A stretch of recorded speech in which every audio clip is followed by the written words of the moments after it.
Thank you very much. This is great to be with people I truly feel comfortable with. Please sit down. They'll say, I didn't get a standing ovation because they never sat down. And I say, I got one standing ovation because they never sat down. But I want to thank you all. I have great love for what you do and the way you do it. And when I'm with the police chiefs and I'm with the sheriffs of our country, and these are the big ones, these are the really big ones, I just want to thank you very much. And I thought before I spoke about what we're really here to speak about, I would read something to you. Because you could be a lawyer, or you don't have to be a lawyer. If you were a good student in high school or a bad student in high school, you can understand this. And it's really incredible to me that we have a court case that's going on so long.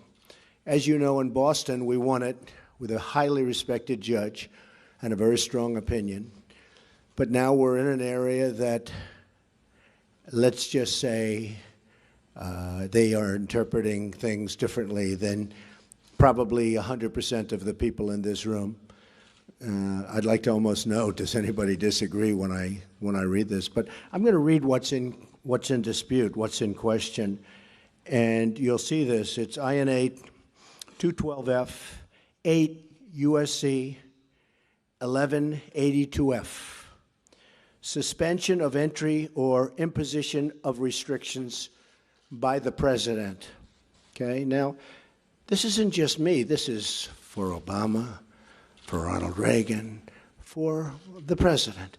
And this was done, very importantly, for security, something you people know more about than all of us.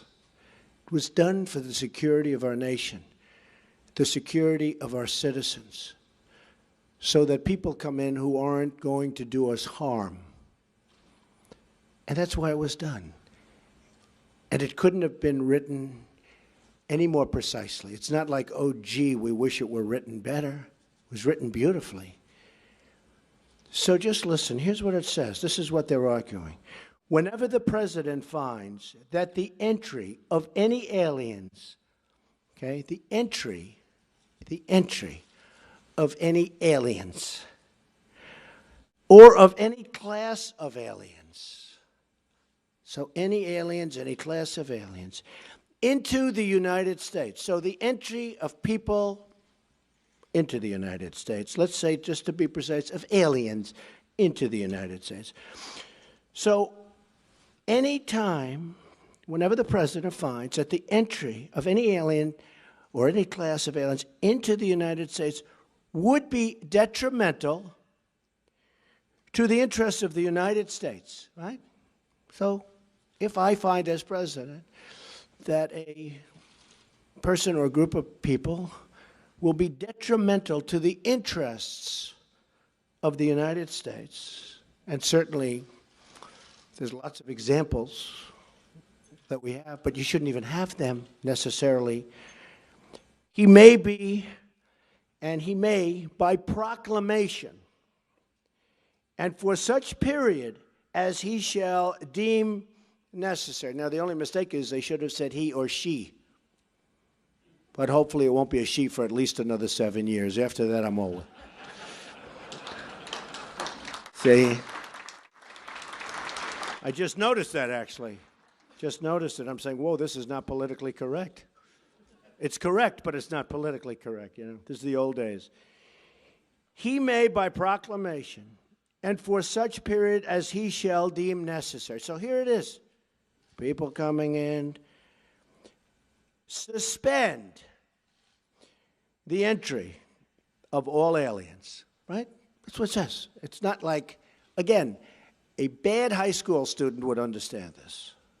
Anybody would understand this. Suspend the entry of all aliens or any class of aliens as immigrants or non-immigrants, or impose on the entry of aliens. Okay, so you can suspend the aliens, right? You can suspend the aliens from coming in. Very strong. Or impose on the entry of aliens any restrictions he may deem to be appropriate. Okay. So you can suspend, you can put restrictions, you can do whatever you want. And this is for the security of the country, which, again, you're the chiefs, you're the sheriffs. You understand this. And I listened to lawyers on both sides last night, and they were talking about things that had just nothing to do with it. I listened to a panel of judges, and I'll comment on that. I will not comment on the statements made by certainly one judge. But I have to be honest that if these judges wanted to, in my opinion, help the court in terms of respect for the court, they do what they should be doing. I mean, it's so sad. They should be, you know, when you read something so simple and so beautifully written and so perfectly written, other than the one statement, of course, having to do with he or she. But when you read something so perfectly written and so clear to anybody, and then you have lawyers, and I watched last night in amazement, and I heard things that I couldn't believe. Things that really had nothing to do with what I just read. And I don't ever want to call a court biased, so I won't call it biased. And we haven't had a decision yet. But courts seem to be so political. And it would be so great for our justice system if they would be able to read a statement and do what's right. And that has to do with the security of our country, which is so important. Right now, we are at risk because of what happened. General Kelly is an extremely talented man and a very good man. Now Secretary Kelly, Homeland Security. We are doing our job. He's a great man.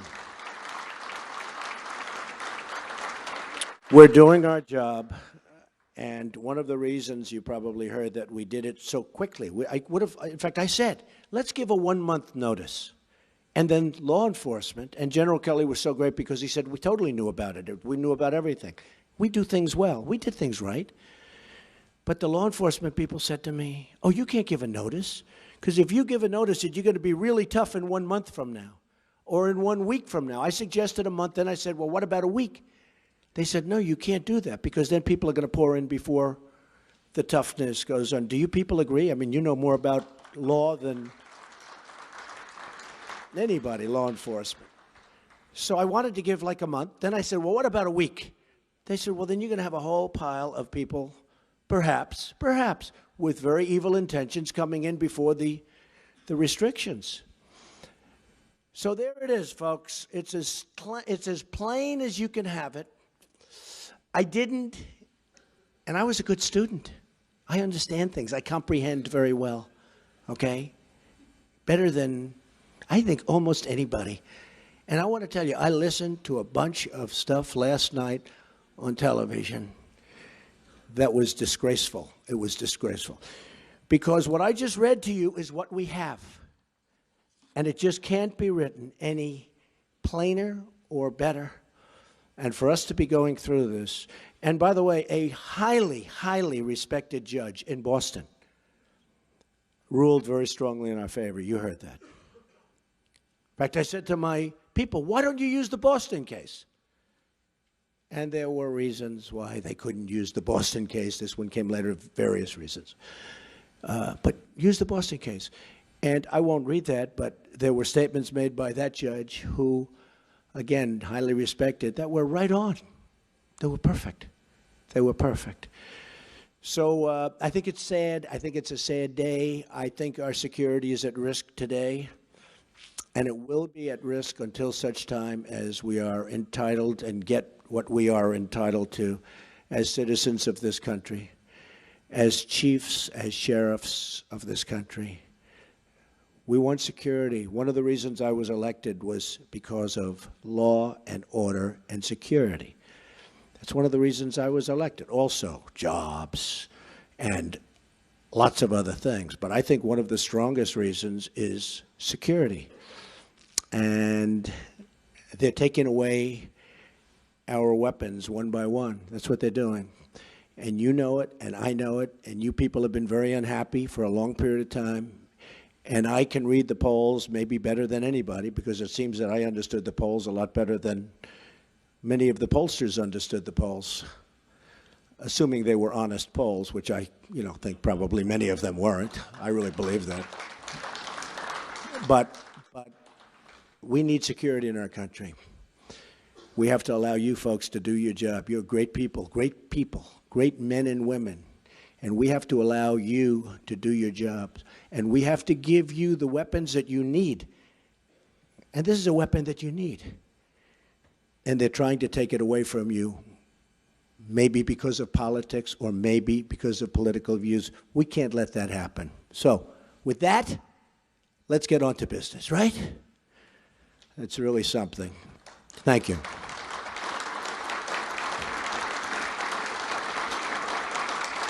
I want to thank Sheriff Sandra Hutchins and Chief Tom Manger for your leadership and, frankly, for the service. You have had great service. Everyone has told me about you, two legendary people. All of us here today are united by one shared mission: to serve and protect the public of the United States.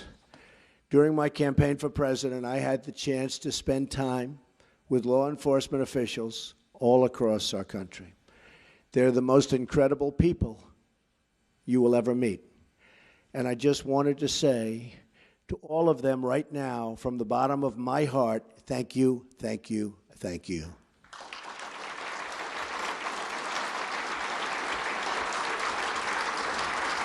Thank you. There are many actions we in the federal government can take to help improve safety in your communities. But I believe that community safety begins with moral leadership. Our police officers, sheriffs, and deputies risk their lives every day, and they're entitled to an administration that has their back.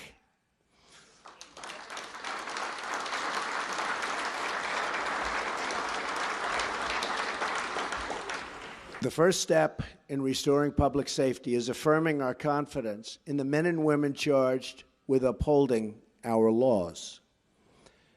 And I'm going to add justices, judges in that category. And I'm very proud to have picked Judge Gorsuch, who I think is going to be an outstanding member of the Supreme Court. Outstanding.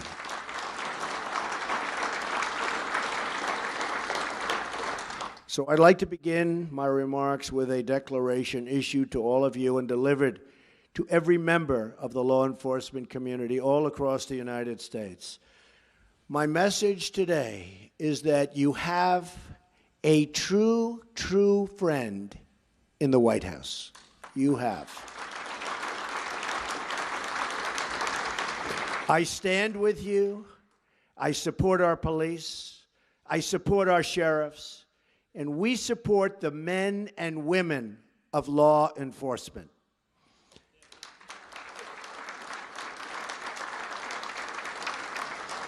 Right now, many communities in America are facing a public safety crisis.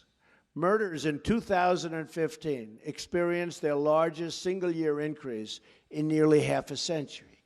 In 2016, murders in large cities continued to climb by double digits. In many of our biggest cities, 2016 brought an increase in the number of homicides, rapes, assaults, and shootings. In Chicago, more than 4,000 people were shot last year alone, and the rate so far this year has been even higher. What is going on in Chicago? We cannot allow this to continue. We've allowed too many young lives to be claimed, and you see that. You see that all over. Claimed by gangs, and too many neighborhoods to be crippled by violence and fear. 60% of murder victims under the age of 22 are African American. This is a national tragedy, and it requires national action. This violence must end, and we must all work together to end it. Whether a child lives in Detroit, Chicago, Baltimore, or anywhere in our country, he or she has the right to grow up in safety and in peace. No one in America should be punished because of the city where he or she is born. Every child in America should be able to play outside without fear, walk home without danger, and attend a school without being worried about drugs or gangs or violence. So many lives and so many people have been cut short. Their potential, their life has been cut short. So much potential has been sidelined. And so many dreams have been shattered and broken, totally broken. It's time to stop the drugs from pouring into our country. And by the way, we will do that. And I will say this, General, now Secretary Kelly, will be the man to do it. And we will give him a wall. And it will be a real wall. And a lot of things will happen very positively for your cities, your states. Believe me, the wall is getting designed right now. A lot of people say, oh, Trump was only kidding with the wall. I wasn't kidding. I don't kid. I watch this and they say I was kidding. No, I don't kid. I don't kid about things like that, I can tell you. No, we will have a wall. It will be a great wall, and it will do will be a big help. Just ask Israel about walls. Do walls work? Just ask Israel. They work if it's properly done. It's time to dismantle the gangs terrorizing our citizens. And it's time to ensure that every young American can be raised in an environment of decency, dignity, love, and support. You have asked for the resources, tools, and support you need to get the job done. We will do whatever we can to help you meet those demands. That includes a zero-tolerance policy for acts of violence against law enforcement. We all see what happens. We all see what happens and what's been happening to you. It's not fair. We must protect those who protect us. The number of officers shot and killed in the line of duty last year increased by 56% from the year before. Last year in Dallas, police officers were targeted for execution. Think of this. Who ever heard of this? They were targeted for execution. 12 were shot and 5 were killed. These heroic officers died as they lived, protecting the innocent, rushing into danger, risking their lives for people they did not even know, but for people that they were determined to save. Hats off to you people. These slain officers are an eternal monument to all of the men and women who protect our streets and serve our public. We will not forget them, and we will not forget all of the others who made that final sacrifice in the line of duty. God has blessed our nation to put these heroes among us. Those who serve in law enforcement work long hours. You work long hours. I know so many sheriffs, so many chiefs, so many police. You work long hours and dangerous hours oftentimes in difficult conditions and for not that much pay relative to what you're doing. They do it because they care. We must work with them, not against them. They're working against you. For many years, they've been working against you. We must support them, not undermine them. And instead of division and disunity, and which is so much disunity, we must build bridges of partnership and of trust. Those who demonize law enforcement or who use the actions of a few to discredit the service of many are hurting the very people they say that they want to help. When policing is reduced, crime is increased, and our poorest citizens suffer the most. And I see it all the time. When the number of police goes down, crime goes up. To build needed trust between law enforcement and the communities they serve, it is not enough for us to merely talk to each other. We must listen to each other. All of us share the view that those in uniform must be held to the highest possible standard of conduct. So important. You are the role models to young Americans all across this country, many of whom want to go into law enforcement, many of whom want to be a sheriff or a police chief, many of whom. They have great respect for you, tremendous respect. You don't even realize it, but I will tell you, they have great respect and admiration for the people in this room and the people that you represent. And don't let anyone ever tell you different. Don't let the dishonest media try and convince you that it's different than that, because it's not.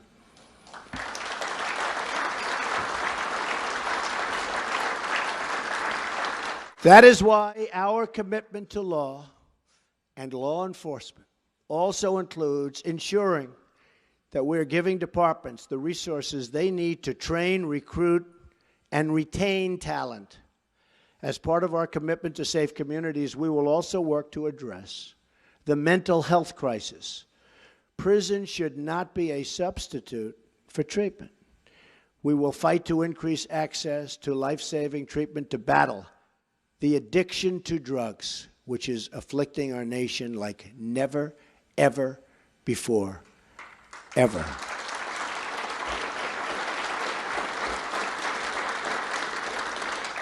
I've been here 2 weeks. I've met a lot of law enforcement officials. Yesterday, brought them into the Oval Office. I asked a group, what impact do drugs have in terms of a percentage on crime? Said 75 to 80%. It's pretty sad. We're going to stop the drugs from pouring in. We're going to stop those drugs from poisoning our youth, from poisoning our people. We're going to be ruthless in that fight. We have no choice. And we're going to take that fight to the drug cartels and work to liberate our communities from their terrible grip of violence. You have the power and knowledge to tell General Kelly, now Secretary Kelly, who the illegal immigrant gang members are. Now, you have that power because you know them. You're there. You're local. You know the illegals. You know them by their first name. You know them by their nicknames. You have that power. The federal government can never be that precise, but you're in the neighborhoods. You know the bad ones. You know the good ones. I want you to turn in the bad ones. Call Secretary Kelly's representatives, and we'll get them out of our country and bring them back where they came from, and we'll do it fast. You have to call up the federal government, Homeland Security, because so much of the problems, you look at Chicago and you look at other places, so many of the problems are caused by gang members, many of whom are not even legally in our country. And we will work with you on the front lines to keep America safe from terrorism, which is what I began this with. Terrorism, a tremendous threat, far greater than people in our country understand. Believe me, I've learned a lot in the last 2 weeks, and terrorism is a far greater threat than the people of our country understand. But we're going to take care of it. We're going to win. We're going to take care of it, folks. Let today be the beginning of a great national partnership. Let today serve as a great call to action. And let this moment represent a new beginning in relations between law enforcement and our communities. I want you to know the American public totally stands with you. I want you to know the American people support you. I want you to know how proud we are, truly proud to know you. We applaud your efforts. We thank you for your service.